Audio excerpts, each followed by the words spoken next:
We all have that one childhood game we play not a lot of people knew about. It could have been God Hand, it could have been Alan Wake, it could have been Sonic Unleashed, it could have even been Prince of Persia. Well, today we're going to be looking at peak childhood games. With that being said, let's get right into the video. The first game on our list, God Hand. This shit was so peak. There's a reason I mentioned it first. Think Devil May Cry, but with fists only. The gameplay was honestly ahead of its time. Shit, I'll say it. God of War didn't even come close. It was made in 2006 by Clover Studios on the PS2. This game is perfect. Everything about it. The story, the combat, the characters. Since this game released, I haven't seen any other game replicate its combat system. Closest thing we got to it was God of War 2018's bare-handed combat. It's not as crazy as God Hand was, but it always felt very God Hand inspired to me. God Hand's combat was very goofy, but also very fun. You could literally damage female enemies by spanking them. The combat in this game is very aggressive. One of its defining features is a multi-directional dodge, allowing players to weave through attacks. Because there isn't a block button in the game, mastering the right stick dodge is essential.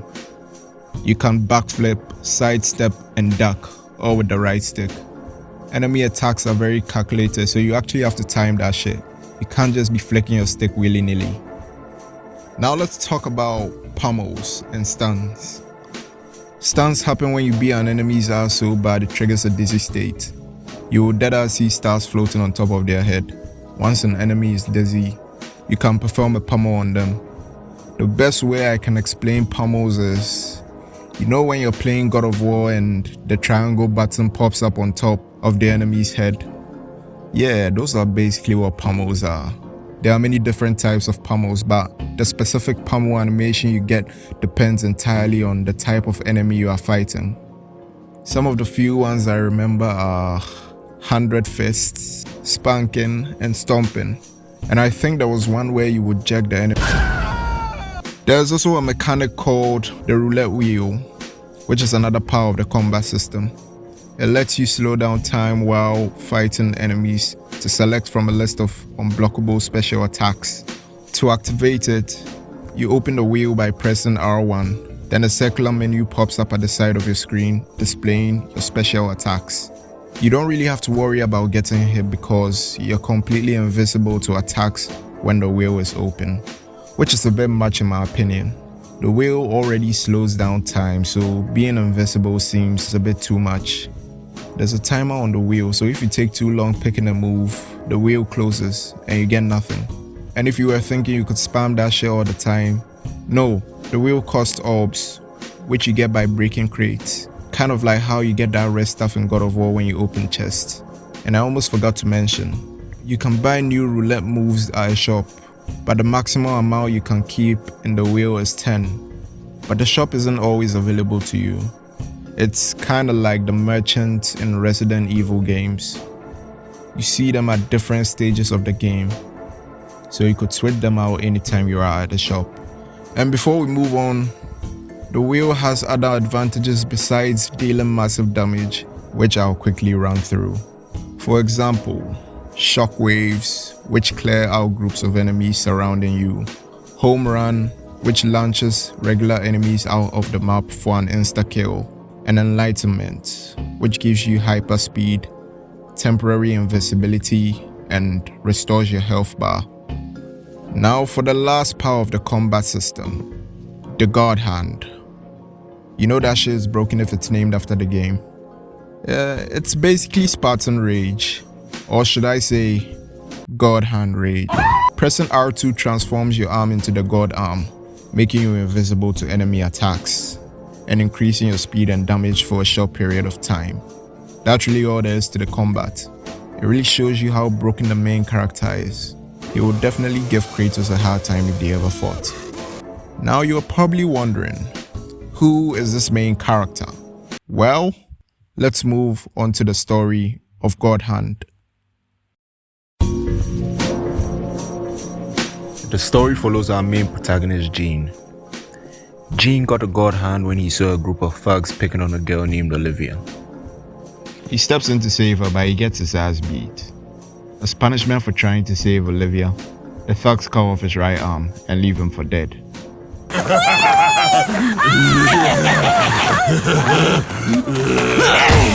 What the? Not me, you idiot, him! You're looking for love. You're looking in the wrong place. Scram, sweetheart.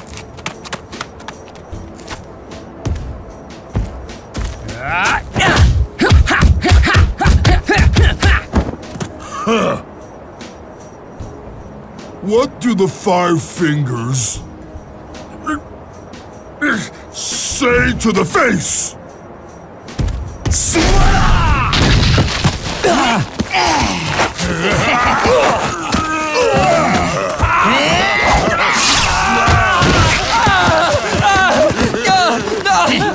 Just another useless human arm. Useless? Yeah, look. Gross. Piece of crap.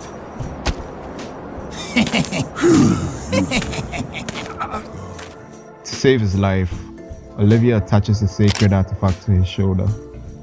A godly glowing arm known as the God Hand, which grants him immense divine power. So after Jean wakes up, he's pretty shocked to see he still has an arm. Olivia explains to him that an ancient demon king who once enslaved humanity was defeated by a savior and banished to the Shadow Realm. After the savior's death, his arm was harvested and guarded by a clan for generations. Olivia inherited the arm because she was the last surviving member of the clan, and she gave the arm to Jean out of pure desperation to save his life. Now a new demonic group known as the Four Divas want to resurrect the demon to take over the world. With this newfound knowledge, Jean and Olivia set out on a mission to stop them. Now, I don't know if you lot could tell, but I'm recording in a closet. Subscribe so I can buy it. Hey, I'm talking to you, Nick. I'm trying to record a video, man. What the fuck are you doing? Who the fuck are you? And what the fuck are you doing in my closet? I'm recording a... Hey, get the fuck out. Hold up, bro. Just let me finish this take.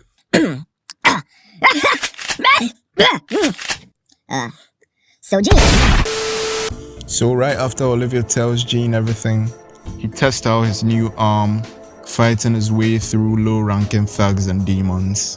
After he gets a bit used to the arm, he finds the thugs who cut off his arm and gets his revenge on them. After he's done, he has to focus on the main mission, which is stopping the Four Divas from resurrecting the Demon King. So Jean takes out 3 of the Four Divas, which are Elvis, a cigar-smoking, magic-wielding demon, Shannon, a circus ringmaster, and... Bro, how do I even pronounce that? This guy.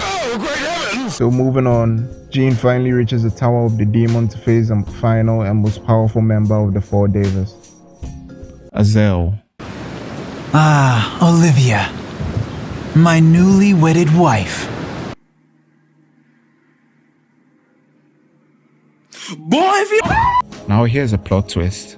The savior actually wielded 2 god hands, and both of them were harvested by Olivia's clan. But one of them was stolen by Olivia's ex-fiancée, Azel. Oh, hell no! Oh, hell no! The way the god hand works is, it responds directly to the soul of the host. Because Azel has an evil heart, it corrupted the divine power of the arm, turning it into the devil hand. His shit literally glows red. So it's a final battle between good and evil, and bruh, this is one of the best boss fights I've ever seen. I honestly don't even have the words to describe how good it was. So after Jean defeats Azel, his body cracks open, and it's revealed the ancient demon was hiding inside him this whole time, using his body as a vessel. That brother literally said it was me, Jean. I jerked you off at super speed, soda. Azel, realizing he was being controlled, chooses to rip off his arm and manages to perfectly toss it onto Jean's normal arm, giving him 2 god hands. I don't want it anymore.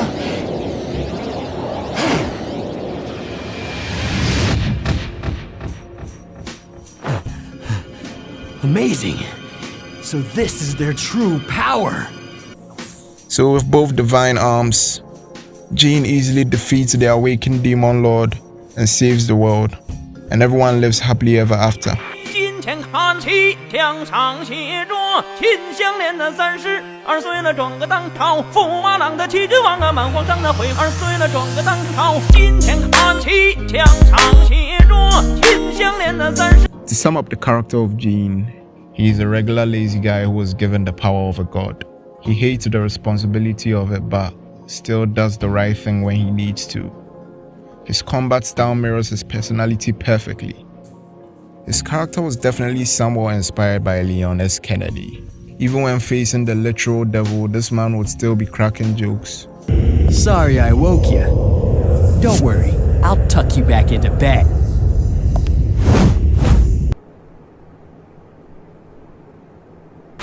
You don't really see too many characters like that anymore. This was honestly a 10 out of 10 game for me, and I hope we get a remake of it. Moving on to the next game.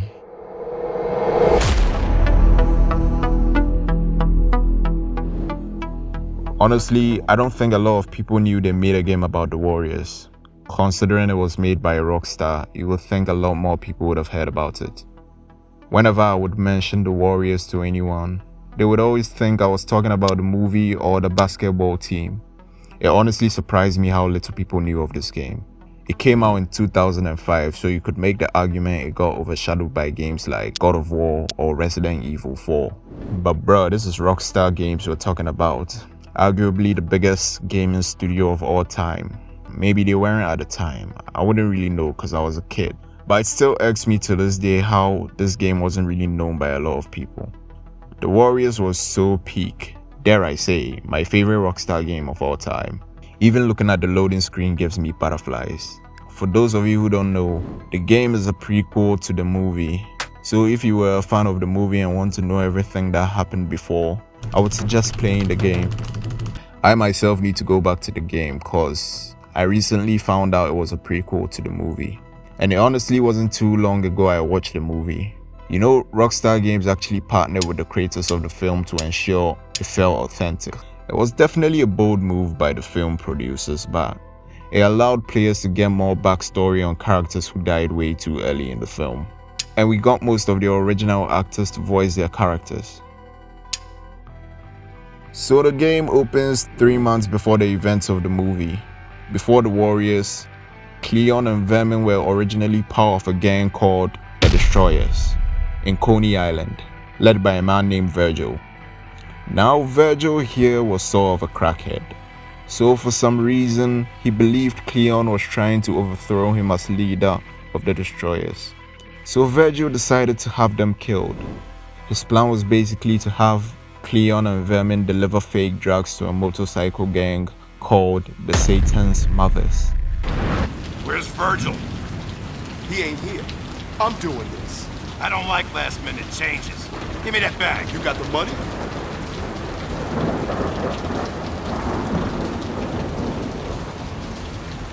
What the fuck? You try to burn us?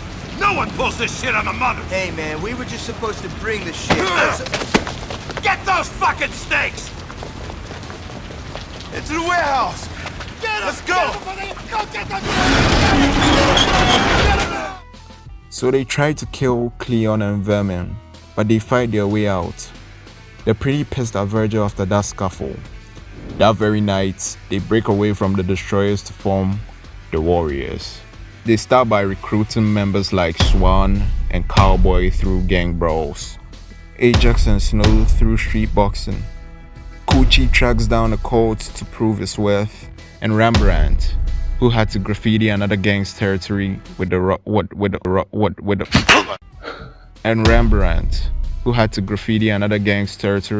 Warrior brand.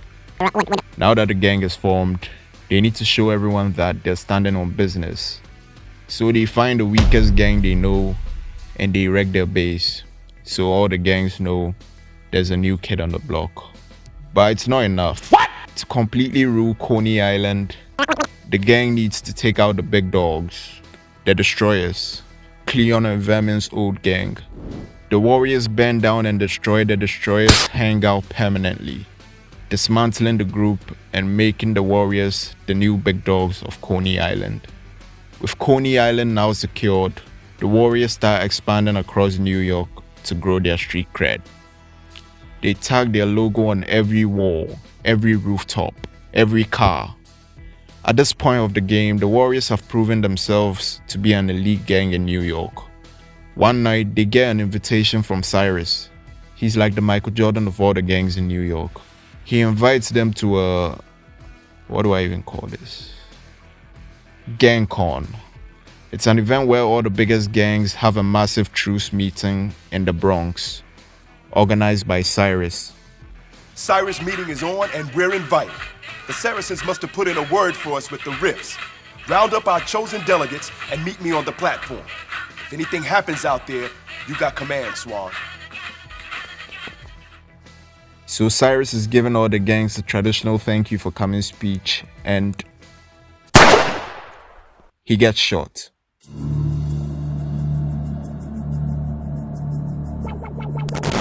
So immediately after Cyrus gets his ass blicked, everyone at GangCon is freaking out. People are confused because they thought this was supposed to be a truce meeting. Shortly after, a riot breaks out. People are fighting, running, gooning. It's chaotic out here. In the middle of the riot, our shock king Luther stands over the body and points directly at the Warriors. He says, and I quote, The Warriors did it! I saw him! The guy in the vest! Shit, it's hard to breathe in here. Alright, anyways, everyone turns their attention to Cleon and they all start attacking him. The Warriors are the new kids on the block, so I get why none of the gangs hesitated to jump to conclusions. Luther is also one of the OG gang leaders, so it would be easier to believe him over a new gang. So Cleon is trying to explain himself, but the other gangs aren't having it. So they all start attacking, but Cleon is able to fight them off, cause he's just like that. The rest of the gangs are like shit, so they are attacking waves, but it's too much for Cleon to handle. The rest of the Warriors see their leader get killed and are forced to make a run for it. Some Karen probably heard the gunshots and called the popo. They arrive at the scene and all the gangs flee, giving the Warriors more of a chance to escape. Now that the gang have no leader, Swan takes emergency control. You have to sprint through dark areas of the game fighting off rival gangs while trying not to get spotted by the cops. After the Warriors lose both the cops and the gangs, Swan comes up with a plan to make it to the nearest train station so they can get back to Brooklyn. I seen him, then he wasn't there no more. I was hauling ass. Okay, so what are we gonna do now? We're going back. If this truce is off, anything could hit us between here and that train. If you get separated, make it back to the platform at Union Square. But there's just one teeny tiny problem. To get to the train station, they would have to trespass on a rival gang's turf. Check it out. It's those bald-headed fucks hang up. We're gonna have to march our way through. It's the only way to the next station. There ain't no more truce. We're gonna have to bop all the way home.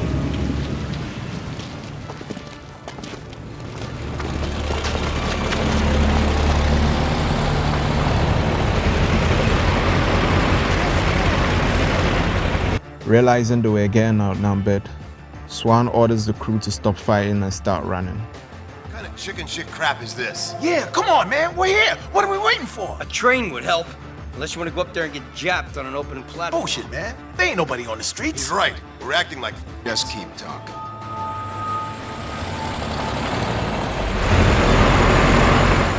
those lousy skin-headed fucks. It's a train. We gotta make it. Oh, Jesus Christ. You gonna go for it?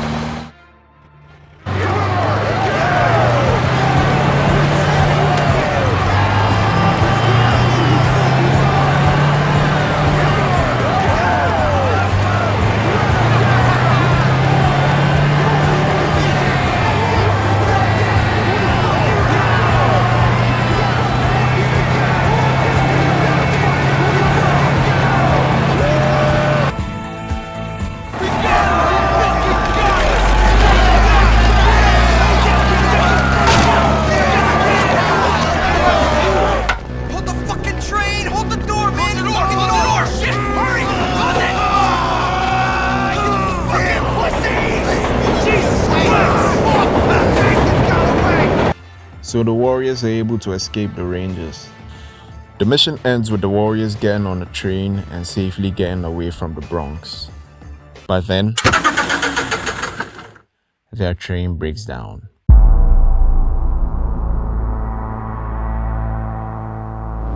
The gang are forced off the train in possibly the worst place it could have broken down. Broadway, which is deep inside enemy territory. They're basically cooked here. They obviously can't be in the train anymore, so they decide to get out and look for the closest train station. While walking through the streets of Broadway, they get spotted by a gang known as the Baseball Furies. A mute gang dressed in baseball uniforms with painted faces and baseball bats. The furries don't say a word. They just pull out their bats and start chasing the warriors. Realizing they can't outrun the Furies, Ajax, the god of testosterone, the steel-balled brawler, snaps towards them and hits one of the Furies with a bicycle kick. The rest of the warriors see this and join in to help their brother. They get into a brawl with the Furies and obviously win, using their own weapons on them. How does one possibly lose a fist versus weapons fight? But the fairies somehow managed to do it. What a cool group. So immediately after that side mission, Ajax sees a lone woman sitting on a bench, and his steel balls start to clink. Swan tells him to keep it pushing, but all that built-up testosterone was just way too much. So he stays behind to chat her up. But plot twist, the woman is actually an undercover cop. What? Before Ajax can react, he gets swarmed by cops and gets sent to jail. Chicks? Yeah, I'll show you how I play. Hey, not so rough. Come on, we'll get it on. You don't get it. I don't like it rough. Your nights in the park are over for a while, honey. You're under arrest. Hey, lady. Come on, lady. Kiss my ass. You can't do this to me. Let me out of this. You hear me? Quit playing around. You don't want to play around with me. Oh. Fucking wimp. The rest of the group ran into a nearby subway station to lose the cops. In the chaos of all that, the group gets split up. While trying to evade the cops, Fox gets tackled by one of them near the train tracks. They get into a struggle, and Fox gets tossed onto the train tracks, where he instantly gets struck by an oncoming train. With cops flooding the station, Vermin, Coochie, and Rembrandt had to run onto a moving train to escape. They get off at a safer stop. While wandering, they are approached by a group of females. The females invite them to their apartment. So they get there, party a bit. Then one of them pulls out a gun and tries to shoot them. But the warriors have super speed, so they flawlessly dodge all the bullets and book it out of their apartment. Meanwhile, Swan, Snow, and Cowboy end up fleeing the train station on foot. Eventually, they all regroup at another train station. Right after they find each other, they see a rollerblading gang guarding the entrance to the main train station. Swan sees this and is like, bet, let's do it in the bathroom. So the warriors go into the bathroom. Shortly after, the rollerblading gang follows. Can you guess how the fight went?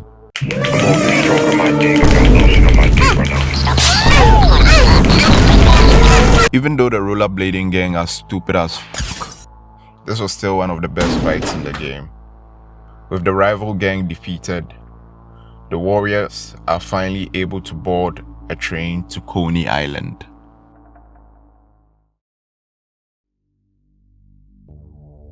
After surviving a crazy night, the warriors are finally about to return home to Coney Island. As they leave the train station, they start heading toward home. This is what we fought all night to get back to. Come on, let's go.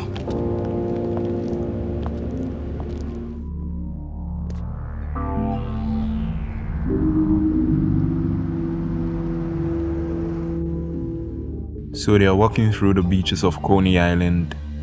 Then the Rooks pull up out of nowhere in a hearse. If I forgot to mention it, they are the gang that orchestrated framing the Warriors for Cyrus's shooting, led by the Shaw King, Luther of course. They had been tailing the Warriors the entire night, following them in a graffiti-covered hearse. I repeat, a graffiti-covered hearse. The Warriors spot them and are cornered now. Right after, we get one of the most iconic scenes, period.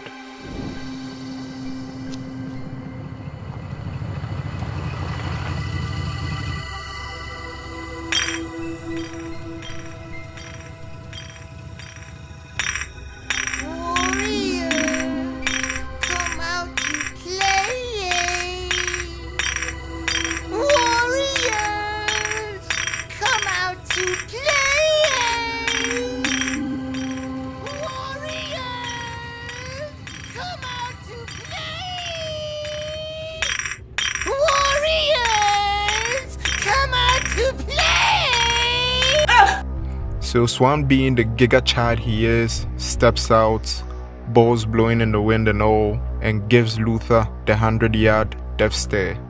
Luther, being a chad, gets scared and pulls out a revolver. Swan somehow manages to pull out a switchblade and flings it towards Luther.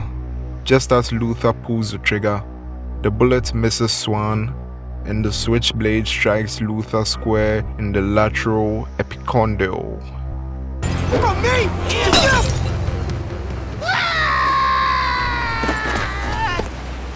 He knew to aim for that part of the forearm at the perfect angle. Any higher or lower would have resulted in him or his group getting shot. You know, the lateral. Please stop this madness. So the rest of the group see their leader get humbled by the Swan and back away in fear. Before the Warriors can finish them off, a massive army of men spawn out of nowhere, completely surrounding the beach. During the night of Cyrus's shooting, another gang saw Luther pull the trigger, and they of course told the Riffs about it. Masai turns his attention to Luther, and Swan asks them, You still looking for us? We found what we're looking for. No, it wasn't us. Sam, Warriors. Boy, if you Warriors are good. Real good. The best. The rest is ours.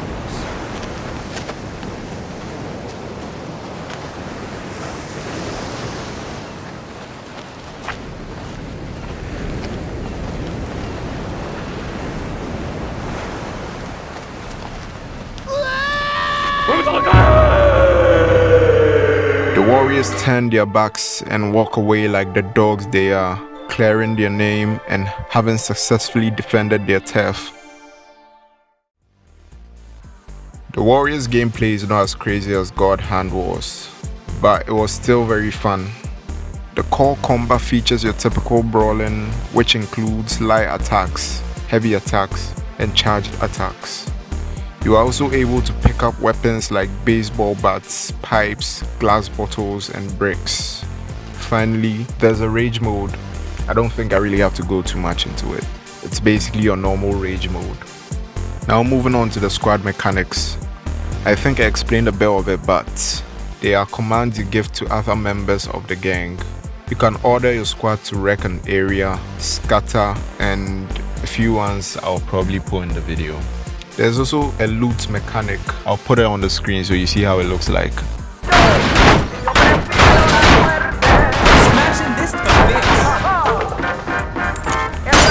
There's also your typical revive mechanic.